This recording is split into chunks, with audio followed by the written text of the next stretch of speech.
Que a graça e a paz de nosso Senhor e Salvador Jesus Cristo seja sobre a sua vida. É com muito prazer, com muita alegria e satisfação que mais uma vez nós estamos aqui para mais um estudo da Palavra de Deus. Deus abençoe ricamente a sua vida. Vamos estudar hoje a última lição do segundo trimestre de 2019.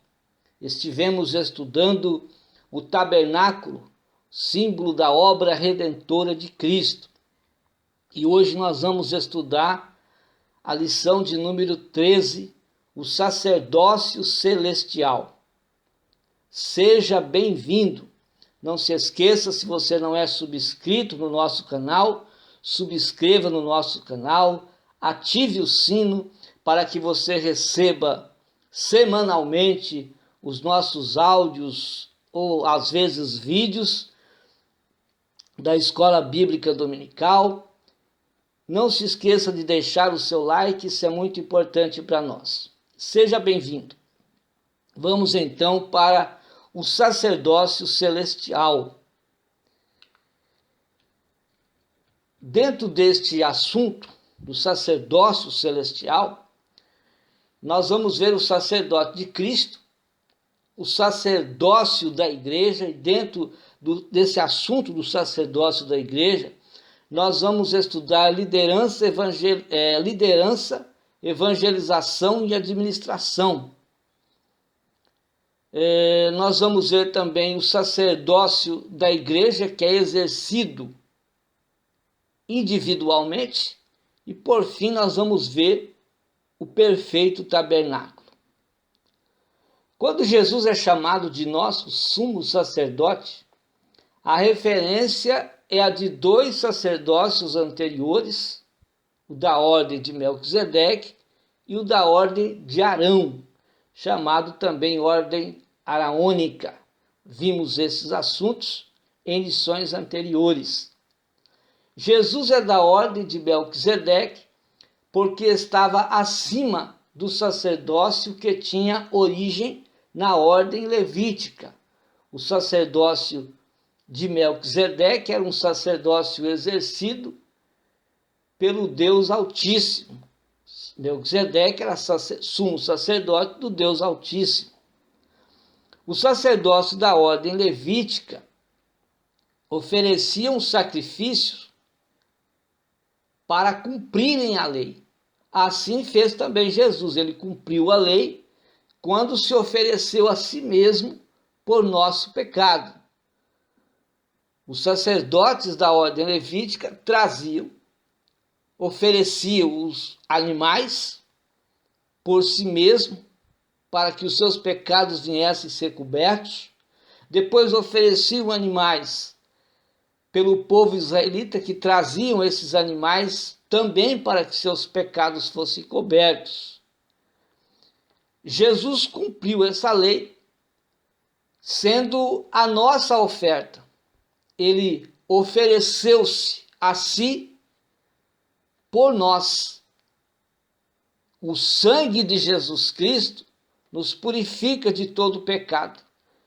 E ele tornou-se um sumo sacerdote no santo lugar, ou seja, no lugar celestial. Ele nos orienta, nos dirige, nos aconselha, nos ajuda, nos abençoa lá do céu, do trono de Deus. Ele exerce o sumo sacerdócio direto desse tabernáculo, chamado tabernáculo celestial. Por isso, o sacerdócio de Cristo é maior do que todos os outros sacerdócios. O escritor aos Hebreus, no capítulo 7, versículo 26 e 27, ele diz: porque nos convinha tal sumo sacerdote santo, inocente, imaculado, separado dos pecadores e feito mais sublime do que os céus, que não necessita, como os sumos sacerdotes, de oferecer cada dia sacrifícios, primeiramente por seus próprios pecados e depois pelos do povo, porque isto ele fez, ou seja, Jesus fez isso.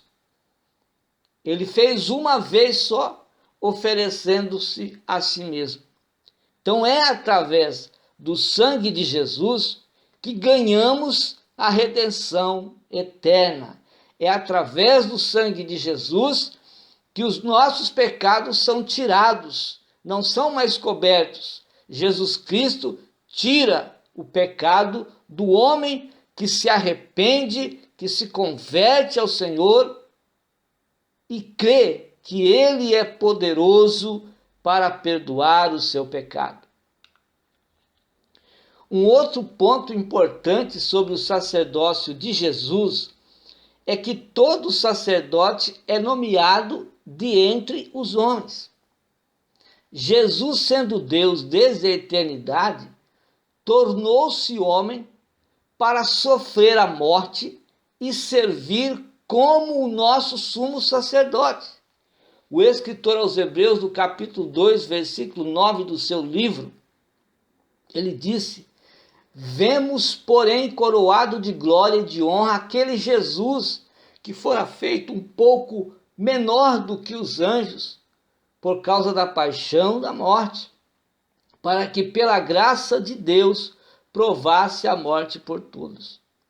Então, como homem, ele foi sujeito a todas as fraquezas e tentações, as quais também somos, a fim de poder pessoalmente se relacionar conosco em nossas dificuldades. Ou seja, Jesus conhece o nosso sofrimento porque ele sofreu o nosso sofrimento, conhece as nossas dores porque ele sofreu as nossas dores, conhece as nossas dificuldades porque ele sofreu as nossas dificuldades, conhece as nossas adversidades porque ele sofreu as nossas adversidades, conhece os nossos problemas, conhece o nosso interior, ele sabe todas as coisas porque na carne ele sofreu tudo isso.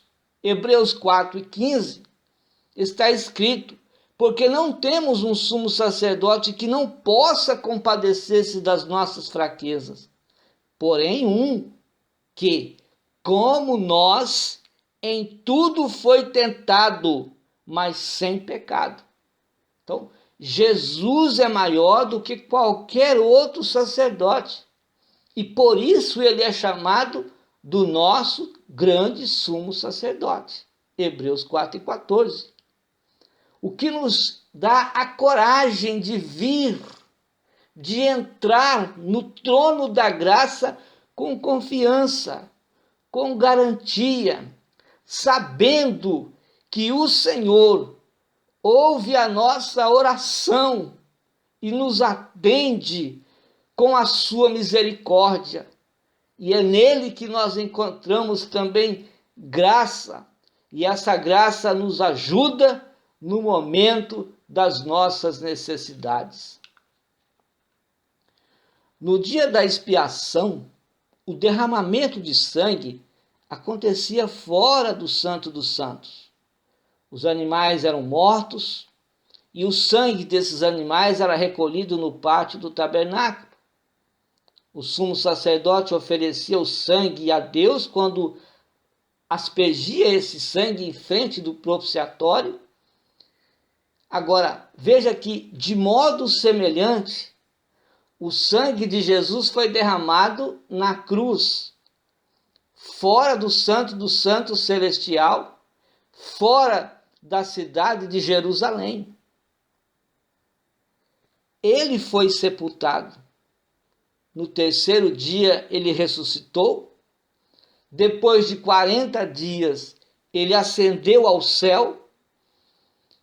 Em sentido figurado, ele apresentou seu sangue diante do Pai e entrou no lugar santíssimo.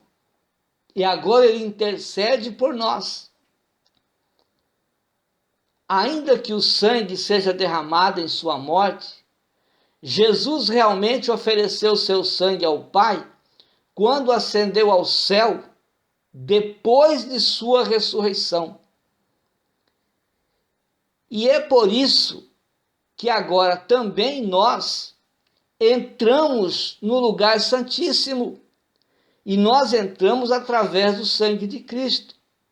Hebreus 9:12 diz: nem por sangue de bodes e bezerros, mas por seu próprio sangue, entrou uma vez do santuário,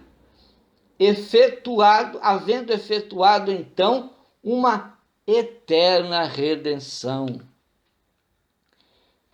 No tabernáculo e no templo do Velho Testamento, somente o sumo sacerdote podia entrar no Santo dos Santos, uma vez por ano, sempre com sangue, como oferenda pelo pecado.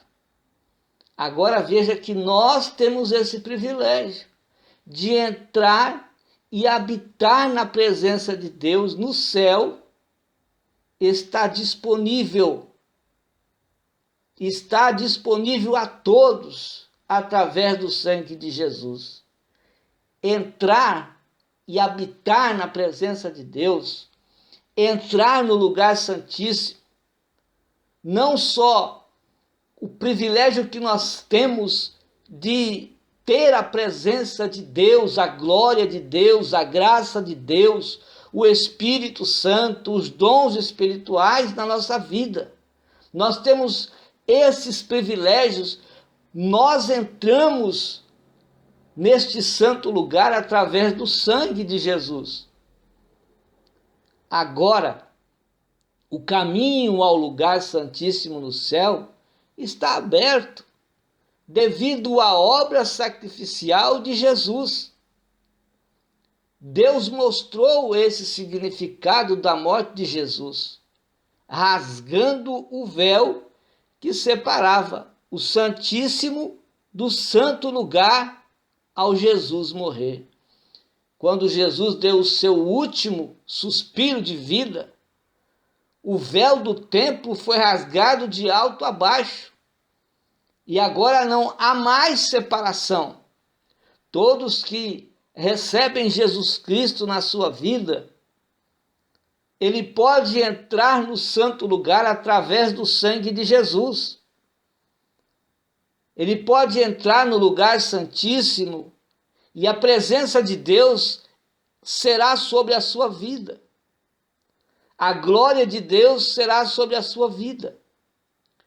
O escritor aos Hebreus, no capítulo 10, dos versículos 19 a 21, diz: tendo, pois, irmãos, ousadia para entrar no santuário pelo sangue de Jesus, pelo novo e vivo caminho que ele nos consagrou pelo véu, isto é, pela sua carne. Assim como o véu foi rasgado, a carne de Jesus também foi rasgada.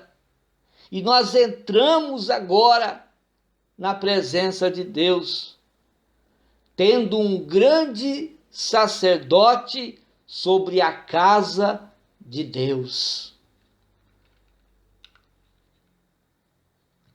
O sacerdócio da igreja. Para que a igreja execute o seu sacerdócio, e hoje a igreja faz isso, mas ela faz em meio a uma hierarquia. Esta hierarquia da igreja, esta organização da igreja, faz com que a igreja exerça o seu sacerdócio de formas diferentes. Toda a igreja evangélica exerce seu sacerdócio dentro de uma hierarquia. Agora, como esta hierarquia é organizada na igreja? Nós sabemos também que não existe uma hierarquia universal. Cada denominação organiza a sua hierarquia de acordo com as funções gerais descritas na Bíblia. E também a denominação coloca também as suas necessidades específicas e forma a sua hierarquia e executa o sacerdócio. As comunidades evangélicas com seus membros são chamadas de denominação e são independentes uma das outras. Elas se organizam de maneira diferente e assim executa o seu sacerdócio na sua congregação local, no seu ministério. Os nomes dessas denominações são diferentes, a hierarquia é diferente, mas o sacerdócio exercido pela igreja, ele se iguala, ele se compara, pelo menos em 3 categorias. Dentro desta hierarquia, não é só diferente os nomes, não é só diferente as hierarquias, as funções, também a liturgia, como o culto é realizado, também é diferente. Mas em 3 categorias, essas denominações se comparam. A hierarquia da igreja, toda denominação tem hierarquia. Toda denominação tem pregação do evangelho. Toda denominação tem administração. Ou seja, elas se igualam na liderança, na evangelização e na administração. A liderança da igreja existe para manter a ordem. Esse sacerdócio é exercido por pessoas maduras, pessoas vividas, pessoas que têm experiências, que têm compromisso com Deus. Então, esse sacerdócio é exercido por pessoas maduras, o sacerdócio que vai direcioná-lo na liderança desta igreja, com sabedoria, com capacidade de orientar seus membros na intenção que esses também se amadureçam. E ele vai formando outros líderes. É o que Paulo escreveu aos Efésios no capítulo 4, versículo 11 e 12. E ele mesmo deu uns para apóstolos, outros para profetas, outros para evangelistas, outros para pastores, doutores, querendo o aperfeiçoamento dos santos para a obra do ministério, para a edificação do corpo de Cristo. Veja que os líderes trabalham a fim de que os seus membros se aperfeiçoem, se amadureçam e também possam exercer um ministério na igreja. Quanto ao nome dado aos líderes dentro de suas funções, também há diferenças. Pastores, presbíteros, evangelistas, mestres, anciãos, professores, bispos, apóstolos e outros nomes. Mas toda denominação tem liderança. Os líderes da igreja exercem seu sacerdócio com muita responsabilidade e por isso eles merecem respeito, eles merecem apoio dos demais membros da congregação local, da igreja. O escritor aos Hebreus, no capítulo 13, no versículo 17, ele diz: obedecei a vossos pastores e sujeitai-vos a eles, porque velam por vossas almas como aqueles que hão de dar conta delas, para que o façam com alegria e não gemendo, porque isso não vos seria útil. Paulo, escrevendo a sua primeira carta aos Tessalonicenses, capítulo 5, versículos 12 e 13, ele disse: e rogamo-vos, irmãos, que reconheçais os que trabalham entre vós e que presidem sobre vós no Senhor e vos admoestam, e que os tenhais em grande estima e amor por causa da sua obra. E ele finaliza dizendo: tende paz entre vós. Veja que no trabalho secular, os líderes mandam e são maiores que os seus subordinados. Na igreja, Jesus ensinou que os líderes são menores que os liderados. Marcos capítulo 10, versículos 42 a 44. Mas Jesus, chamando-os a si, disse-lhes: sabeis que os que julgam ser príncipe dos gentios, deles se assenhoreiam, e os seus grandes usam de autoridade sobre eles? Mas entre vós não será assim. Antes, qualquer que entre vós quiser ser grande, será vosso serviçal. E qualquer que dentre vós quiser ser o primeiro, será servo de todos. Então, veja que há uma diferença entre um líder no seu trabalho secular e um líder no trabalho da igreja. E é por isso que o líder em uma congregação, em uma denominação, em um ministério, ele deve ser respeitado, ele deve ser amado, ele deve ser apoiado, porque ele está ali trabalhando, ele está ali se esforçando, ele está ali intercedendo para que a sua alma seja salva. O trabalho de evangelização nas denominações evangélicas são livres. E aqui nós vemos um outro trabalho que se compara. Toda denominação evangeliza. De uma forma ou de outra ela evangeliza, ela prega, porque ela quer crescer, ela quer membros para a sua igreja. E trabalhar na vida desses membros com a palavra de Deus, transformá-los e fazer com que eles cheguem ao céu. Então, esse trabalho de evangelização também ele é igual em todas as denominações.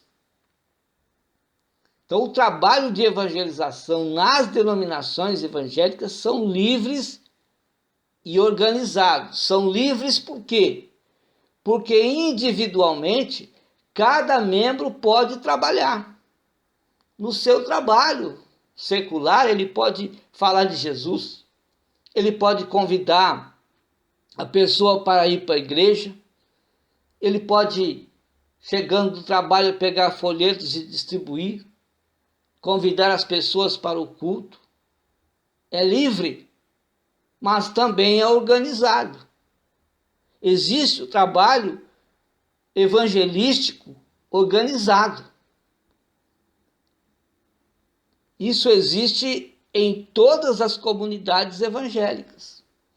A Igreja de Jesus Cristo oficia o seu sacerdócio evangelizando em conversas, visitas, estudos bíblicos, eventos e atividades especiais, apoio a novos crentes e descrentes na igreja e também aberturas de igreja. Jesus deixou livre esse trabalho quando ele disse ide, e aqui ele está dizendo a igreja, você e eu. Ide por todo mundo, pregai o evangelho a toda criatura.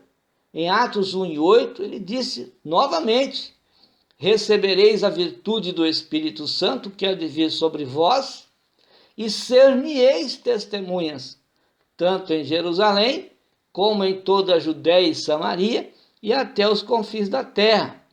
O apóstolo Paulo, escrevendo sua carta aos Romanos, capítulo 15, versículos 15 e 16, ele diz: mas, irmãos, em parte vos escrevi mais ousadamente, como para vos trazer outra vez isto à memória, pela graça que por Deus me foi dada.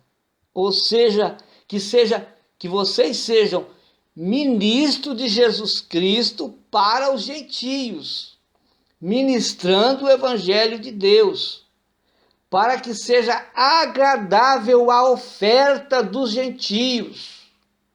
E a oferta dos gentios é Cristo, que é santificada essa oferta pelo Espírito Santo. Então, devemos nós ministrar o evangelho, anunciando Cristo como o Salvador do mundo e o Salvador daqueles que o recebem como Cristo em suas vidas. Os trabalhos evangelísticos é organizado, aqui livre, agora organizado, geralmente por líderes de evangelismo e também os missionários. Toda a igreja participa como sacerdócio real de Cristo. E a igreja já é conscientizada que essas pessoas que estão sendo buscadas através da pregação da palavra de Deus, elas precisam conhecer Jesus, assim como você conheceu um dia, assim como eu também conheci um dia. Há muitas pessoas que também precisam conhecer a Cristo. E como eles vão conhecer Jesus se não há quem leve a palavra de Deus para eles? Uma igreja não vive somente da pregação e da oração. E aqui nós vamos para outra categoria que toda denominação tem: a administração. Uma igreja não vive somente de pregação e da oração. Existem muitos assuntos práticos que precisam de atenção em uma denominação, em uma congregação local. Atos capítulo 6, versículo de 1 a 4, houve uma reclamação para os apóstolos.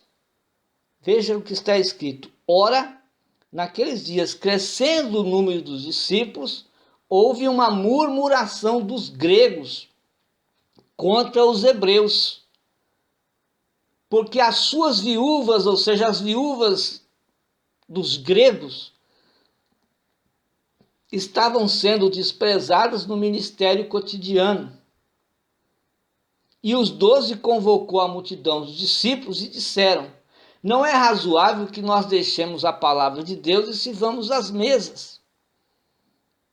Escolhei, pois, irmãos, dentre vós 7 homens de boa reputação, cheios do Espírito Santo e de sabedoria, aos quais constituamos sobre este importante negócio.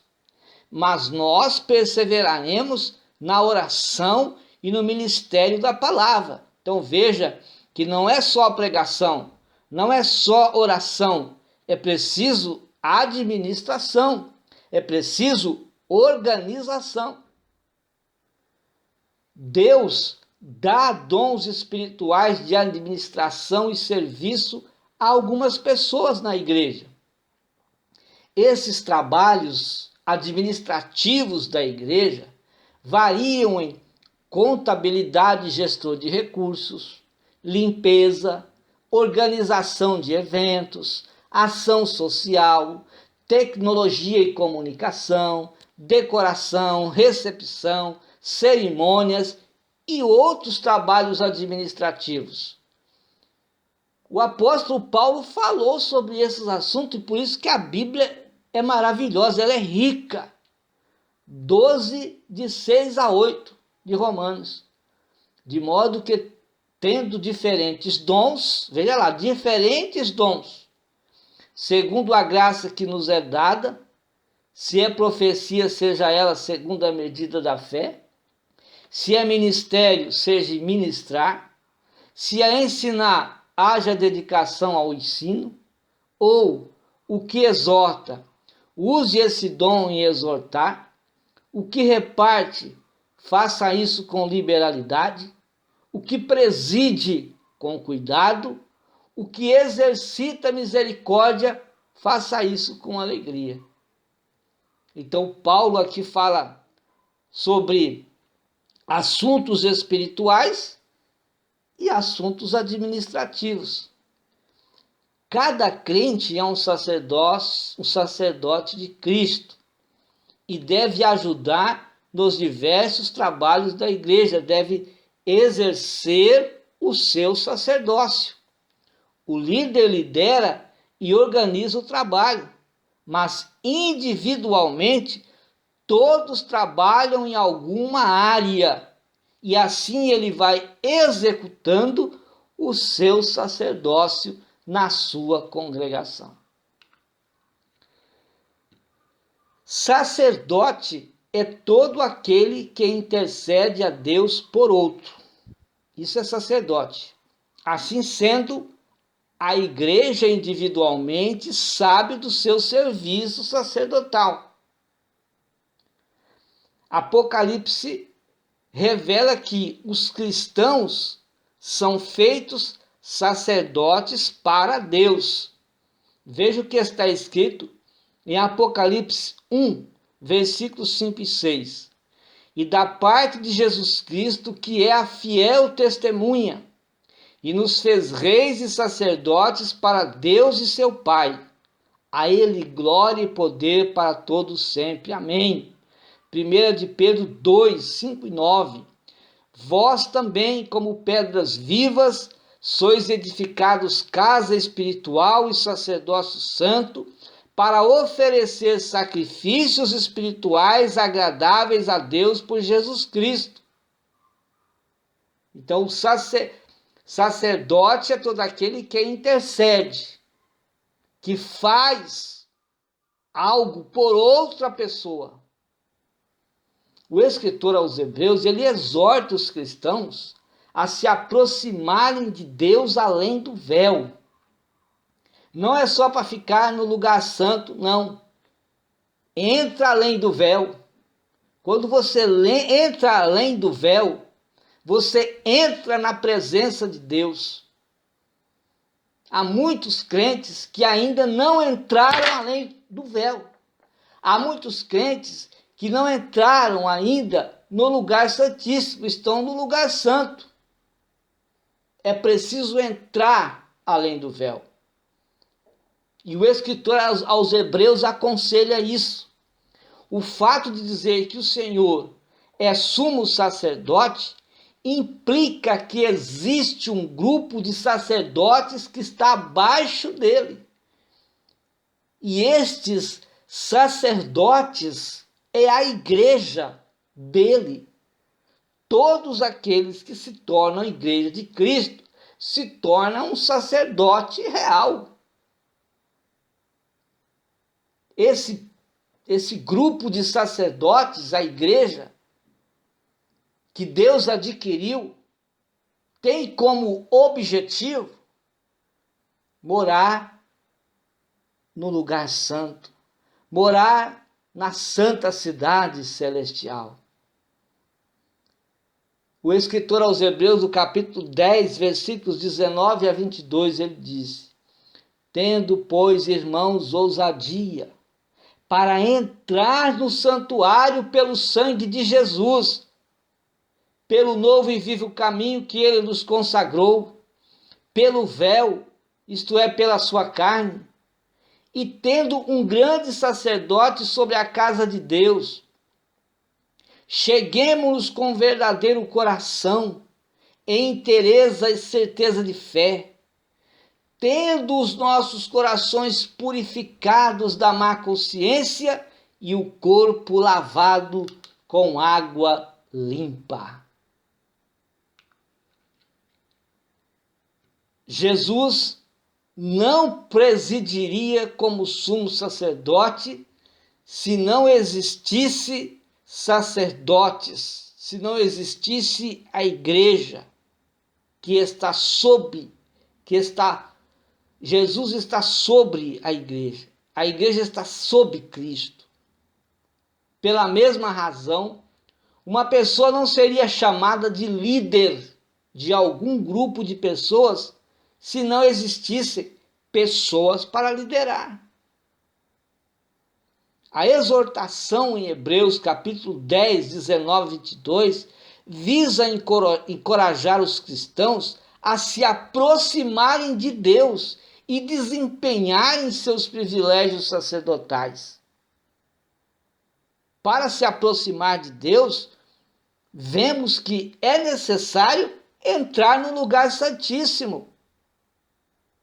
Portanto, considerando que as Escrituras ensinam que todos os cristãos são sacerdotes e que todos nós temos igual privilégio de desempenhar nosso sacerdócio na presença de Deus, fica claro que não dependemos a todo tempo de um líder espiritual.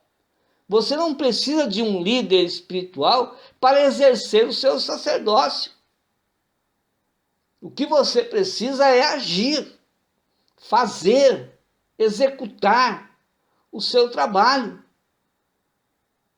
A qualquer momento, um cristão pode entrar na presença de Deus em oração, adoração, desempenhar seu papel de sacerdote, interceder pelas pessoas que estão carentes e necessitadas, orar pela sua família, orar pelo seu país, orar pela sua cidade, orar pelos necessitados. Ora, tem gente que diz, eu não tenho palavras para orar. Se você for pensar sobre tudo isso que eu estou dizendo agora, você passa a noite inteira em oração e ainda fica gente para orar. É o exercício do sacerdote.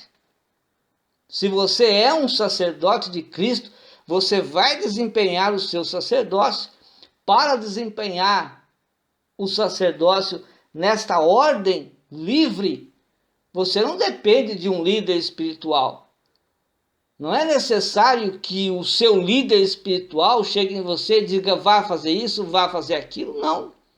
Você pode exercer o seu sacerdócio.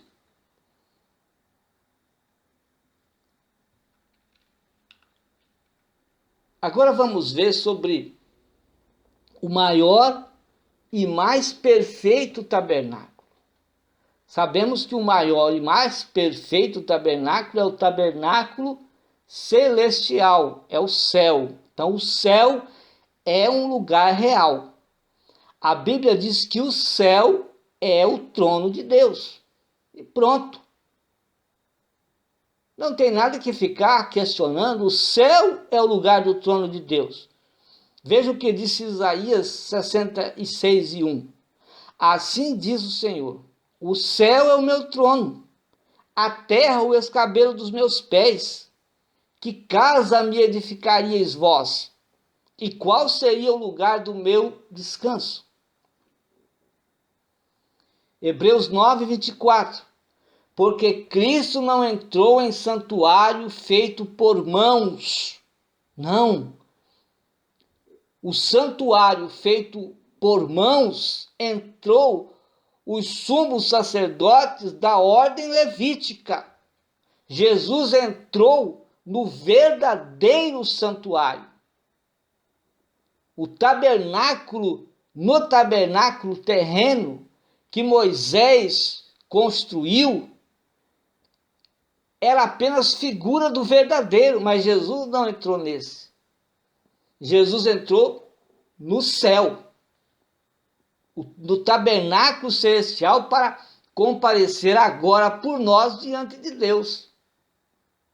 Ele é o nosso grande sumo sacerdote e intercede por nós.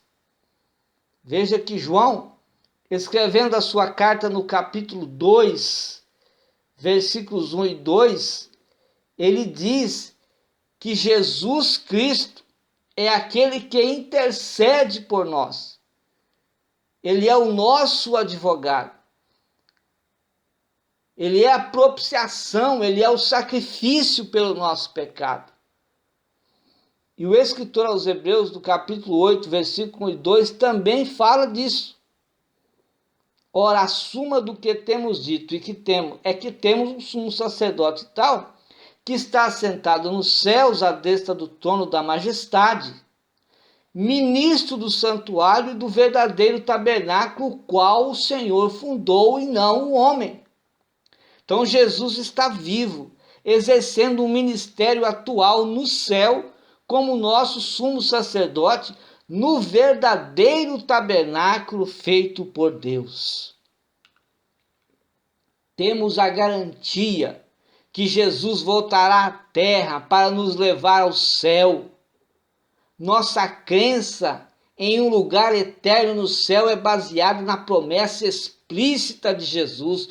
O céu é um lugar real. Paulo dirigiu esse assunto aos cristãos da igreja de Corinto e ele encoraja a igreja de Corinto a se apegar às coisas do céu, que eles não se desanimassem.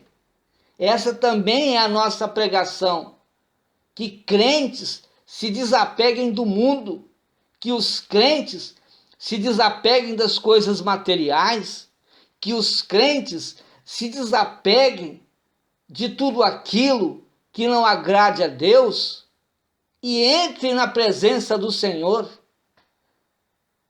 Na sua segunda carta de Paulo aos Coríntios, capítulo 5, versículo 1, ele diz: sabemos que se a nossa casa terrestre desse tabernáculo se desfizer, temos da parte de Deus, estava falando da morte. A nossa casa terrestre desse tabernáculo se desfizer, ou seja, se nós morrermos, temos da parte de Deus um edifício. Esse edifício é uma casa não feita por mãos, mas ela é eterna e está no céu. Então ele está dizendo que o povo precisava se animarem, se encorajarem, crerem que se eles morressem, eles iriam morar no céu com o Senhor. Todo aquele que crê em Jesus e se arrepende do seu pecado, as portas do céu se abrem para ele completamente. Aos Hebreus 10, 19 a 22. Tendo, pois, irmãos, intrepidez para entrar no Santo dos Santos pelo sangue de Jesus, pelo novo e vivo caminho que ele nos consagrou pelo véu, isto é, pela sua carne, e tendo grande sacerdote sobre a casa de Deus, aproximemo-nos com sincero coração, em plena certeza de fé, tendo o coração purificado da má consciência e lavado o corpo com água limpa. Deus abençoe poderosamente a sua vida. Deus abençoe ricamente a sua família. Na próxima semana, nós estaremos aqui já iniciando o terceiro trimestre da Escola Bíblica Dominical. E com certeza nós vamos aprender ainda mais da Palavra de Deus, como nós já temos aprendido sobre esse assunto do tabernáculo e estudamos aqui coisas maravilhosas, assuntos gloriosos, enriqueceu a nossa alma, edificou o nosso ser, nós aprendemos muito da Palavra de Deus, que coisa linda! Nós vamos iniciar na próxima semana a lição de número 1 do terceiro trimestre de 2019. Você é o nosso convidado para estar aqui comigo, aprendendo junto a palavra de Deus.